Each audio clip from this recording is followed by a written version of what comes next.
se a gente pensar, sempre tem aquela máxima pensando como gestor, e eu do lado da gestão, eu trago assim, que a escola precisa inovar sempre, senão ela vai ficar para trás.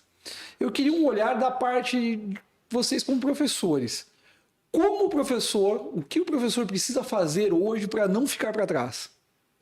Falando de uma educação que é a nossa área aqui, uma educação privada, nós pensamos nisso como uma empresa, né? Então, de fato, se você como gestor espera que seus profissionais evoluam, os profissionais têm que acompanhar esse ritmo, senão, inevitavelmente, nós seremos superados, né?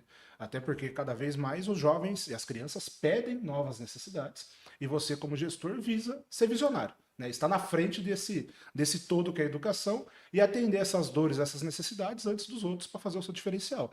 Se o profissional da educação não tiver na mesma vibe, né, no mesmo flow ali, né, nessa mesma mentalidade e perceber quais são essas necessidades e conseguir corresponder, em termos de mercado, ele acaba ficando ultrapassado, né? Falando da visão pública, a visão pública traz uma realidade que às vezes nós não temos aqui, né? Que nem o Lucas disse, que temos vários braços, né?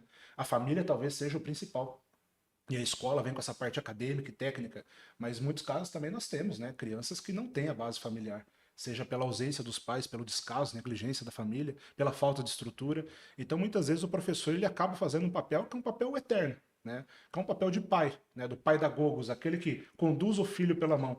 Então, muitas vezes o professor ele é esse ser inovador que tenta se reinventar toda vez para atender às novas necessidades e às novas dores, fruto, inclusive, às vezes, das redes sociais e da ansiedade, tudo que vem com isso, mas também continua sendo aquele pai, aquela mãe que muitas vezes não quer e não deve substituir o papel da família, mas acolhe aquela criança que muitas vezes está necessitada de uma atenção, porque às vezes não consegue receber isso dentro de casa, até porque a própria família é desestruturada.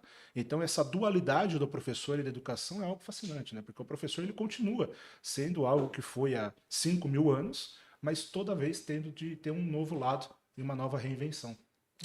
E pegando esse gancho, eu acho que daí faz toda a diferença quando a gente fala de um ambiente que promove não só para o aluno, não só para o professor, mas para o próprio, para a realidade do próprio professor, né? Dentro de sala de aula, dentro de escola, se reinventar, ter as melhorias, ter as ferramentas em mãos para que ele possa se superar, né? Para que ele possa melhorar.